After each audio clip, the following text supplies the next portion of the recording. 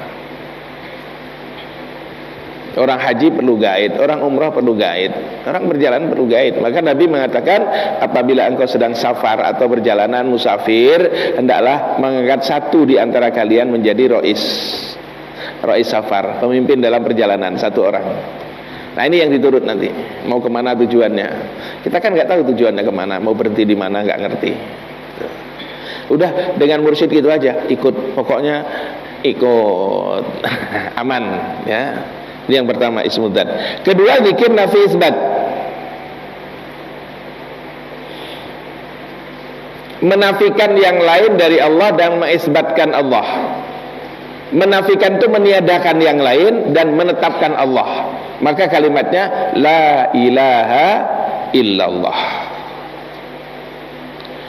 Rasulullah sallallahu alaihi wasallam bersabda, afdalu ma qultu ana wa nabiyuna min qabli la ilaha illallah wahdahu la syarikalah.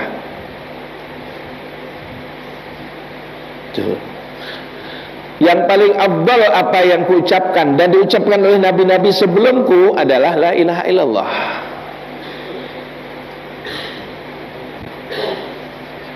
Tuh. Makanya orang zikir biasanya ada yang afdhalul dzikri fa'lam annahu la ilaha illallah. Ada hadis juga yang tidak ada fa'lamnya. Afdhalul dzikri la ilaha illallah.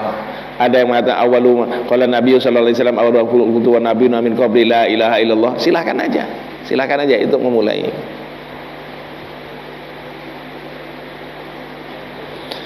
Pernah Sayyidina Ali karramallahu wajhah diajari oleh baginda Rasul sallallahu alaihi wasallam ketika Sayyidina Ali bertanya kepada Rasulullah, kemudian Rasulullah mengatakan, pejamkan matamu, dengarkan apa yang kukatakan dan ikuti nanti setelahnya. Nah, ini yang Allah itu main. Kemudian Sayyidina Ali pejamkan mata dan Rasulullah membaca la ilaha illallah, diikuti oleh Sayyidina Ali karramallahu wajhah. Artinya apa? Sayyidina Ali juga ditalkin dengan kalimat tersebut. Ditalkin itu dibimbing, diajari dengan kalimat atau zikir ismul dzat ini.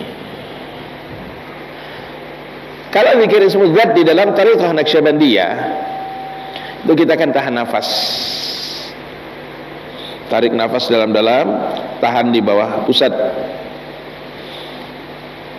Baru tarik ke atas. Nah, dari sini kalimat la ilaha illallah sampai ke latifatul qalbi. La ilaha illallah. Ini hitungannya ganjil. Minimal pokoknya hitungan ganjil 1, 3, 5, 7 sampai 21. Baru lepas zikirnya. Misal ditahan nafas, tapi tidak diucapkan, hanya di dalam. La ilaha illallah, la ilaha illallah, la ilaha illallah. Saya lepaskan nafas ini. Muhammadur Rasulullah sallallahu alaihi wasallam, ilahi anta maksudi wa ridha matlubi. 3 kali itu.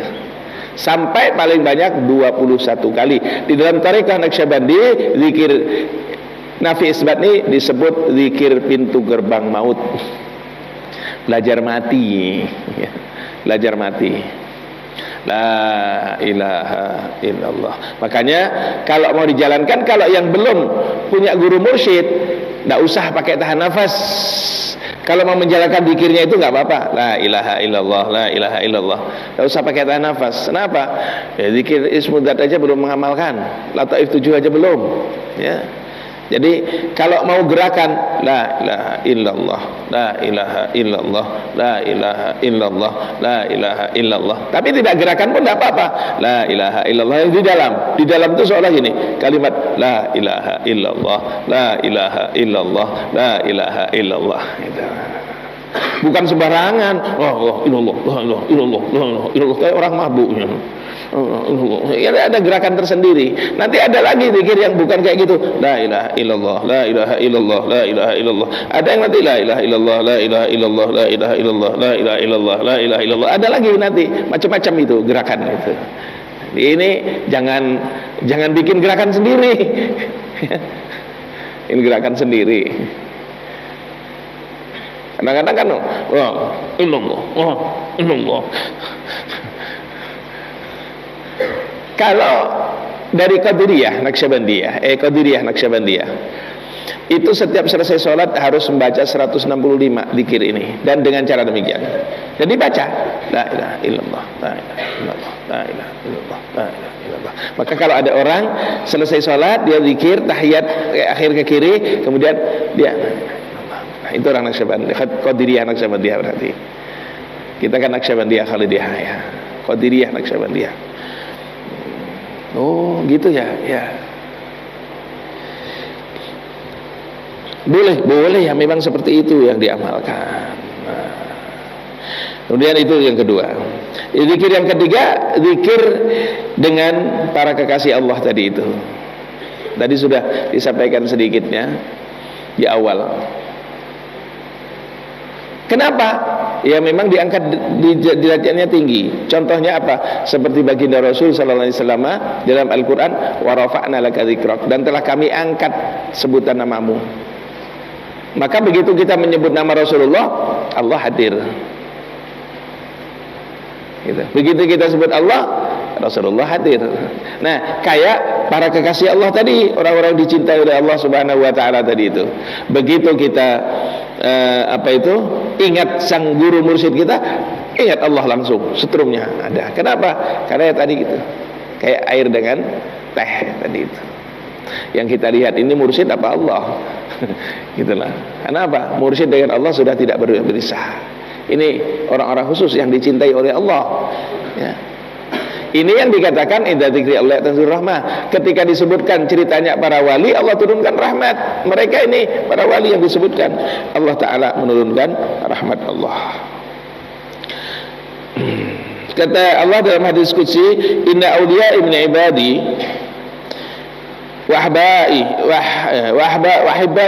min khalqil ladzina yadhkuruna bi dzikrin al-quru bi dzikrihim. Oh, subhanallah. Sungguhnya para waliku, kata Allah Ta'ala ini, sungguhnya para waliku dari golongan hambaku dan kekasihku, dari golongan makhlukku adalah orang-orang yang diingat apabila aku diingat,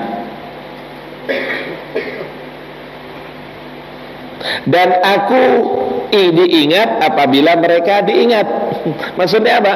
Ketika kita mengingat mereka, maka hadir kepada Allah. Ketika mengingat Allah, mereka juga hadir. Dan sering lupa kita ini. Ketika cerita tentang wali, kita cerita tentang karomahnya, tapi lupa kedekatan itu dari mana datangnya gitu loh. Awalnya bisa dekat dengan Allah, menjadi kekasih Allah itu gimana? Amaliyahnya kita sering lupa. Kalau mereka kurang tidur di waktu malam, kurang makan, kurang minum, itu nggak diikuti. Pokoknya yang disenangi adalah cerita karomahnya aja, hebat, bisa terbang, bisa macam-macam dan sebagainya. Ya. Ini yang diingat biasanya. Kata sufi, ini orang sufi, sebut nama waliku atau kekasihku, aku telah hadir pada sisinya. Artinya sebut para wali itu, Allah akan hadir. Nah, ini istimewa. Orang mengingat Allah, memang kita harus mengingat Allah. Tapi kalau Allah sudah mengingat kepada orang tersebut, ini orang istimewa. Orang yang disebut oleh Allah adalah orang istimewa. Fadhkuruni adzkurkum. Kalau kita ingat Allah, seharusnya. Tapi kalau yang kita diingat oleh Allah, kayak guru dengan murid. Murid kangen dengan guru, wajib kan? Kenapa? Karena gurunya yang membimbing dia, mengantarkan dia kepada Allah. Dan itu biasa. Murid rindu guru itu biasa. Kangen sama guru, wajar. Tapi kalau sudah gurunya kangen sama muridnya, nah itu luar biasa dah. Itu berarti murid istimewa. Ya kayak gitu juga. Kalau sudah kita ingat Allah, atau seorang ingat Allah, wajar. Tapi kalau Allah yang mengingat dia, ini orang istimewa, orang yang diingat oleh Allah Subhanahu wa taala. Dia tidak akan pernah dibiarkan oleh Allah. Dalam keadaan apapun, dalam kondisi apapun, tidak akan dibiarkan oleh Allah. Terus ada pertanyaan, zikir yang bagus, zikir khafi atau zikir jahar? Tergantung situasi. Situasinya kita memang bisa zikir jahar dengan suara keras, la ilaha illallah bareng, tidak apa-apa. Tahlilan ada orang meninggal, kemudian kita tahlilan dengan zikir sir, ya nggak dengar semua dong. Ini bidang tahlilan, minta yasin dan tahlil ya, yasin tahlilan. Begitu tahlil, afdhalu dzikri fa'lam annahu. Kok diam? Zikir sir. Zikirnya dalam hati. Selesai itu apa? Tuan rumah ya, silahkan pulang. Enggak makan, makannya sir. Sir juga. Itulah ya. Itu situasinya. Tapi saat kita rame di tengah orang banyak, kan lebih bagus zikir sir. Enggak kelihatan, enggak bakal riya. Kecuali sampean kemana-mana, la ilaha illallah, pakai tasbih, la ilaha illallah, la ilaha illallah. Ditanya, mau kemana mbah? La ilaha illallah, la ilaha illallah, la ilaha illallah, la ilaha illallah. Mbah, mau kemana mbah? Allah, Allah, Allah, Allah, Allah, Allah. Enggak perlu. Apa? Di hati aja. Jawab, mau kemana mbah? Mau ke pasar. Di hati Allah, Allah, Allah, Allah. Mau apa? Mau ini. Hati Allah, Allah, Allah, Allah, Allah, Allah, Allah. Nggak kelihatan. Nggak kelihatan. Tasbih, tak perlu tasbih. Tasbih sudah ada dalam diri kita. Apa? Detak jantung ini kan tasbih sudah. Detak jantung kita dek dek dek ini diisi dengan Allah, Allah, Allah, Allah, Allah, Allah, Allah, Allah, Allah, Allah, Allah, Allah, Allah, Allah, Allah, Allah, Allah, Allah. Karena kita setiap saat ini. Oh iya, enak ya gitu ya. Jalan Allah, Allah, Allah, Allah, Allah. Nah, orang-orang seperti itu orang dicintai oleh Allah Subhanahu wa taala. Dan orang yang seperti itu yang kita ikuti. Bukan orang yang kayak di atas tadi itu, ya.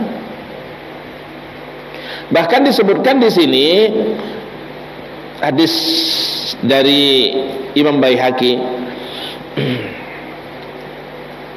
zikir sir atau zikir qalbi atau zikir yang di dalam hati ini 70 kali lipat dibanding dengan zikir yang jahar. Tuh. Dan kelak pada saat dari kiamat Allah mengembalikan segala amal makhluknya atau perhitungannya. Para malaikat mencatat amal, ya, mencatat amal, datang dengan bawa tulisan mereka. Allah berkata, lihatlah apakah ada amalan yang tersisa. Malaikat mengatakan, kami tidak meninggalkan sedikit pun amalan mereka yang kami ketahui, maka kami akan mencatatnya. Ujar malaikat. Allah lalu berfirman lagi pada hambanya, kamu punya amal kebaikan yang hanya aku yang tahu. Malaikat pun tidak tahu. Malaikat pun tidak tahu. Catatan malaikat tidak ada. Apa kata Allah Ta'ala? Ini punya amal yang kamu nggak catat wahai malaikat. Apa itu? Zikir sir. Kenapa malaikat mencatat yang kelihatan kan? Yang terbersih dan sebagainya siapa yang tahu? Allah Ta'ala. Karena itu kita sembunyikan. Yang tahu hanya kita dengan Allah. Hanya aku dan engkau. Makanya jangan sampai kita yakin atau percaya kepada Allah itu hanya setengah hati. Yakinilah sepenuhnya kepada Allah Subhanahu wa taala. Insyaallah semuanya akan dipermudah oleh Allah Subhanahu wa taala. Mengingatkan hari Sabtu yang akan datang, insyaallah peringatan Isra wal Mi'raj tanggal 18 itu ya. Hari Sabtu pada zuhur insyaallah yang ceramah adalah Al-Habib Abu Bakar Al-Haddad. Waktunya pada zuhur. Silakan hadir, tidak usah diundang lagi ya. Bawa keluarga semuanya boleh ya, semuanya. Hari Sabtu pada zuhur kayak biasanya. Ini mewakili panitia. Saya mewakili panitia. Kalau saya tidak mewakili panitia, nggak boleh ya. Zalim saya nanti malahan ya. Mewakili panitia ya. Artinya apa? Panitianya Ustadz Iqbal ini ya, sudah diundangi semuanya hari Sabtu yang akan datang. Ini hari apa? Ahad, Senin, Selasa, Rabu. Seminggu lagi lah ya. Seminggu lagi insyaallah peringatan Isra wal Mi'raj. Dan haul dari guru kita yakni Syekh Jalaluddin. Guru kita Abu ya Syekh Jalaluddin, gurunya Syekh Mustari. Saya Mustari guru saya. Sampai ngaku nggak ngakui, pokoknya guru saya. Gitu loh ya. Yang merasa punya ya silakan ngomong, guru saya juga. Alhamdulillah kalau makin banyak yang ngaku. Nah ini loh bedanya. Kalau sampean punya sepeda motor, punya mobil, ini punyaku punyaku juga. Jengkel gak? Jengkel, punyaku kok diakui. Begitu saya punya guru, itu guru saya juga. Senang saya. Senang malahan. Itu bedanya dunia dan akhirat itu seperti itu. Kalau akhirat banyak yang mengakui makin senang, kalau dunia banyak yang mengakui sebel. Mbak kita punya istri, ini istri saya juga. Gak dikeprok untung itu. Iya kan? Tapi begitu saya bilang Syekh Mustari adalah guru saya, yang lain guru saya juga. Walaupun yang mengambil dari saya ke atasnya siapa? Ya Syekh Mustari juga kan gitu. Artinya guru kita semua gitu loh ya, guru kita semua. Nah, mudah-mudahan Allah meridhai kita semuanya.